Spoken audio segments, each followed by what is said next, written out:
Bart didn't even aim his shotgun at the bird. Yet the bird was struck anyway. It turned out the gun sights were so misaligned that one had to aim wide to actually hit the target. Bart was instantly consumed by a deep sense of guilt. He even hallucinated being put on trial by a jury of 3 birds. After the deliberation, they found him guilty of bird murder.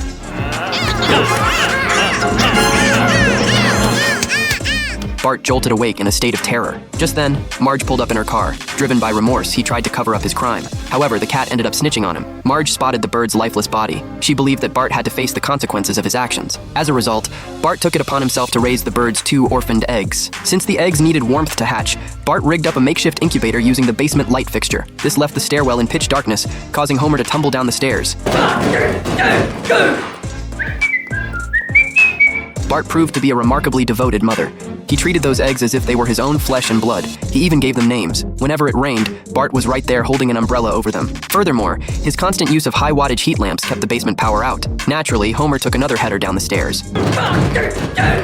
Whenever the cat tried to sneak up on the babies, Bart would immediately douse the cat with water. The cat would then run inside and shake itself dry, soaking the dog and Homer in the process.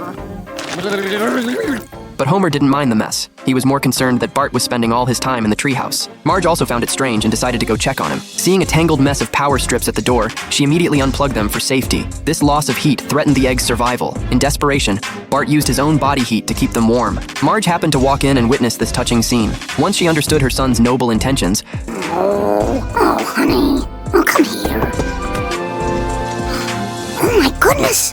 Look. Marge decided to bring the eggs inside. She nursed them with great care, ensuring they stayed perfectly warm. Finally, their efforts paid off as the shells began to crack. To everyone's shock, it wasn't birds that emerged, but a pair of lizards.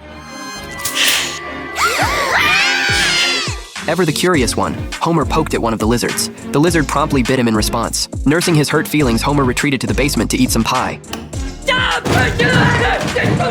Confused by the hatchlings, Bart turned to Principal Skinner for an identification. Skinner consulted a book and discovered they were a dangerous invasive species. They were known to eat bird eggs and then trick the mother birds into raising their own offspring. Skinner insisted that the lizards had to be exterminated, but Bart had already grown fond of the little creatures. He grabbed the lizards and bolted, with the others hot on his heels. The chase led to the roof, where Bart found himself cornered. As Skinner closed in, a struggle ensued, and the lizards plummeted over the edge. Miraculously, it turned out these lizards actually had wings. Even more surprising was that they weren't a threat at all. In fact, they preyed on a species of bird that carried harmful viruses. The townspeople were overjoyed by this news.